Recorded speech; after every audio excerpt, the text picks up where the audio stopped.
Hi, everybody. I'm Brittany Lewis, a breaking news reporter here at Forbes. Joining me now is meteorologist and Forbes senior contributor, Dr. Marshall Shepard. Dr. Shepard, thank you so much for joining me once again. Thanks for having me once again, Brittany. The Big Apple and the Garden State saw record-breaking rainfall a little over rush hour on Monday night. New York City saw the second most rainfall in an hour ever recorded in its history, and New Jersey Governor Phil Murphy declared a state of emergency. So to start off the conversation, how exactly did this happen? You know, it was a perfect convergence meteorologically speaking. There was plenty of moisture in the atmosphere. There were sea breeze fronts and prefrontal troughs and outflow boundaries from early morning convection. All of these things came together, unfortunately, at a really tough time of the day. All of that moisture was lifted violently, and we saw extreme rainfall rates. And that really is the story, Brittany. Hopefully we can talk about it. How much rain is falling so quickly from these storms? And I want to dive into exactly that because I work in New Jersey. I work right across the river, so I have a perfect view of the Manhattan skyline. And I was just in the studio around rush hour on Monday night, and I got a few texts saying, hey, be careful when you come home from work. I was like, really, what are you talking about? I brought my umbrella to work that day, but I go out and the sky's pitch black. I mean, it looked really sinister out. I got drenched going home, but I was lucky my subway wasn't one of the cars that was shut down. But what you saw from videos on social media was really apocalyptic in New York City in that hour. I mean, trains were flooded. There was a conductor saying, it's unsafe for me to open the doors right now. I mean, it looked like a scene from the Titanic. So how did it fall so fast? Yeah, it reminded me of what happened in New York after the remnants of Hurricane Ida a few years ago, similar sort of flooding in the subways and so forth. Again, there was so much moisture. There was quite a bit of lift in the atmosphere as you had, a frontal system and a prefrontal trough that was approaching from the west. That's probably what you saw as the sky was. You probably saw the clouds building as that system was moving in. But Brittany, we've seen flooding throughout the U.S. this year. One of the things that we see as we've seen this flooding is there's so much moisture. There's something that meteorologists look at called precipitable water, Brittany. It's if you take an imaginary column in the atmosphere and wring out all of the water vapor and what would fall, what would be at the ground, we measure that, and we have seen tremendously high values of precipitable water, which means that if a storm gets going, it's going to produce rainfall rates like you saw, 2 to 4 inches of rain in an hour. These are just unbelievable rain rates. And so it's something that we just in climate scientists are concerned about because it's something we've actually expected for many years to come. And as you said, the only other hour in New York's history was that saw more rainfall was during Hurricane Ida back in 2021. This wasn't a hurricane. This was just a summer night with some rain. I mean, is that worrying to you? It is worrying because again, as our atmosphere warms, look, we get storms naturally in the summertime. We have rainstorms. What we're seeing increasingly, Brittany, in the scientific studies and literature is that when it's raining, the top 1-2% events are raining with more intensity than they were 2 or 3 decades ago. That means more rain is falling over shorter periods of time. Why that's of concern to places like New Jersey and New York is not only is it raining with greater intensity, you have all of that impervious surfaces, pavements, parking lots, and so forth. So that rain doesn't have anywhere to infiltrate into the soil, so it runs off quickly into streams and lakes and rivers, and they fill up quickly. So that water cycle that we learned about in 4th grade, that wasn't a realistic water cycle. It didn't have paved surfaces and parking lots and things like that. An urbanized water cycle will have much more runoff, which will exacerbate the flooding from these more intense rainstorms. And I want to read a quote from a piece that you wrote for Forbes regarding this storm. This is what you said. It was a somewhat typical scenario with an optimal alignment of ingredients. However, there is a climate backdrop that must be discussed. Can you talk about that climate backdrop for us? Yeah, as a climate scientist, people often say, well, Dr. Shepard, these things happen naturally. We get rainstorms in the summer. It's just summer rainstorms. Well, yes, we do get storms naturally. I mean, but it's not either or, Brittany. It's and. We have these naturally occurring rainstorms, but there's some basic physics that explains some of the things that I think we're seeing.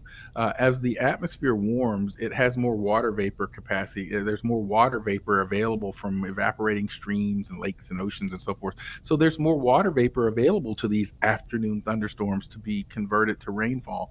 And then secondly, Brittany, and I think it was part of the story, if you look at the ocean temperatures off the east coast of the US and the Gulf temperatures down here where we are, they're quite warm. And so when they are that warm, there's greater evaporation of water vapor from the ocean to the atmosphere.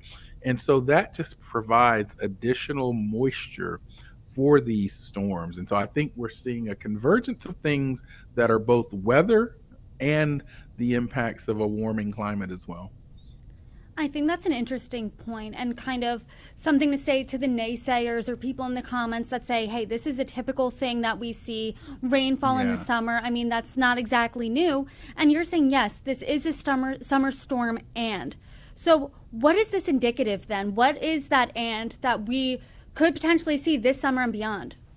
Yeah, it's bizarre to me that people tell me as an expert on weather and climate that this is natural. I promised them that I didn't miss that in all of my years of study at Florida State University. We know that storms happen naturally. We know that thunderstorms pop up naturally in the summertime. But the important thing to note is it's not natural or climate. There's a mixture likely of both these days. So, yeah, you probably would have gotten a flood in producing storm given that setup conditions 50 years ago also. But what's different, Brittany, is that the ocean temperatures are much warmer on average this time of year, and there's more water vapor capacity in the atmosphere. So that just makes these storms that much more primed. And I'll throw one more thing in: the stormwater removal, the engineered systems in our cities were designed under an assumption of stationarity, which means they were designed assuming that a rainstorm in New York in 1970 would look just like it does in 2025. But we know that they don't, they have changed. So we've got to catch up with the stormwater engineering assumptions as well.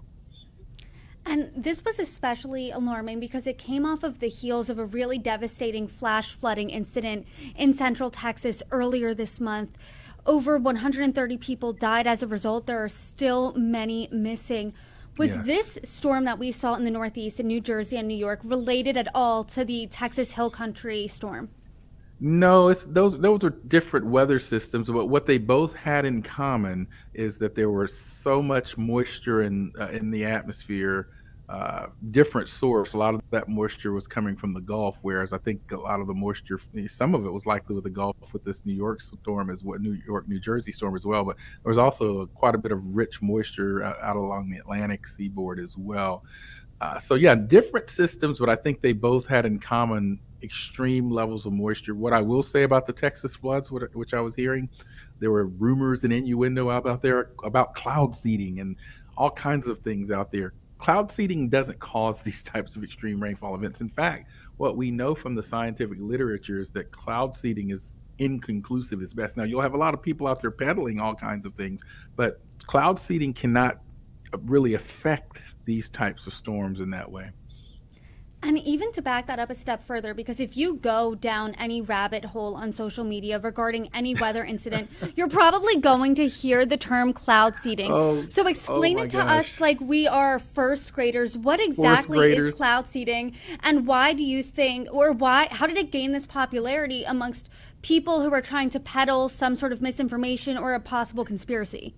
Well, I think first graders probably understand it better than some of what I see in social media, to be honest with you. But Brittany, what we know is that all rainstorms here in the U.S., for the most part, they all rain. No, even if it's the middle of the summer, it started out as ice in the clouds. Believe it or not, that's hard for people to grasp sometimes.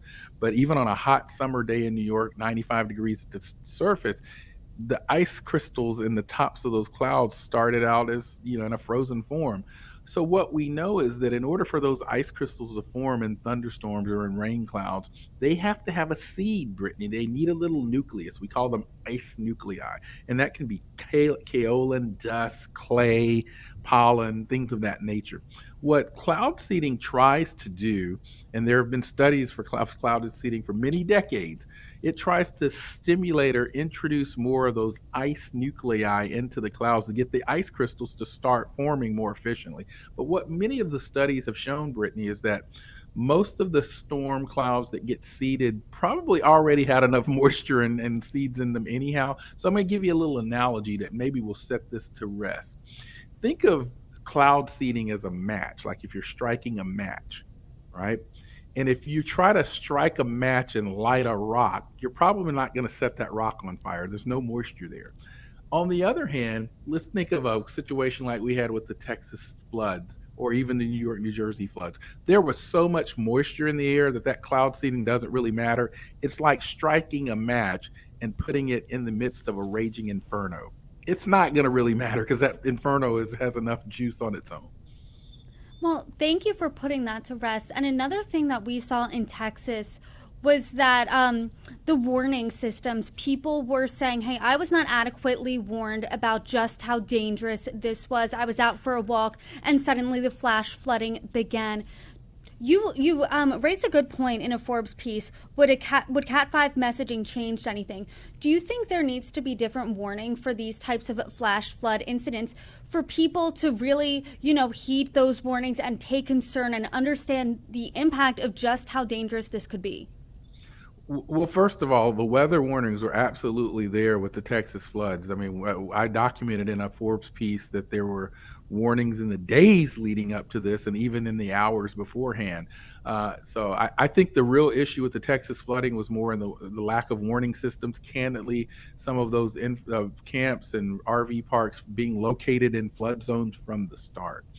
However, I did raise the point, I think people pay attention when you tell them there's a category 4, category 5 hurricane out there. And so my point that I was raising is that though we had adequate weather warnings for people to make decisions with that Texas flooding, would people have made different decisions? Would they have evacuated those camps a day or 2 or 3 earlier? Have we said there's a category 5 flood possible in 2 days? Because I think there tends to be a normalcy bias when it comes to things like floods and heat, which, by the way, kill more people in the United States every year than any other weather, just heat and flooding.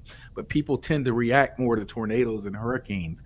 And so, there's a experimental flash flood severity index that former colleagues of mine have developed that's out there that's being evaluated by the National Weather Service. That hasn't really taken hold yet. So it just makes me sort of ponder, how do we kind of improve the sort of communication and reception of these types of warnings? Because people just tend to say, well, I get flood warnings on my phone all the time. What makes this one different? I think that's a really good point. And what we saw in Texas was absolutely heartbreaking. It was devastating. It was historic. Yes. Something on Monday night that we saw in New York and New Jersey, that was historic rainfall too. Do you think we are in, for the rest of the summer at least, is it going to be this really wet, dangerous summer?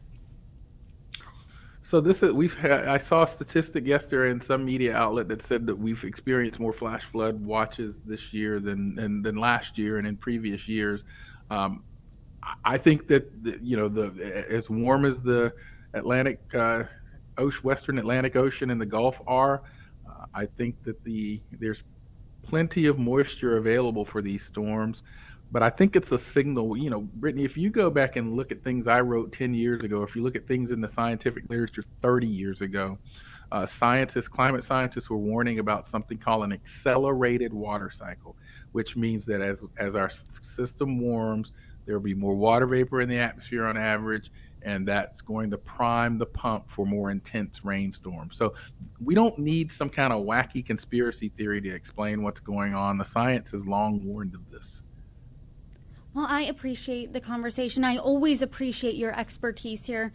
And I always wish that we could speak on better circumstances. But thank you so much for joining me.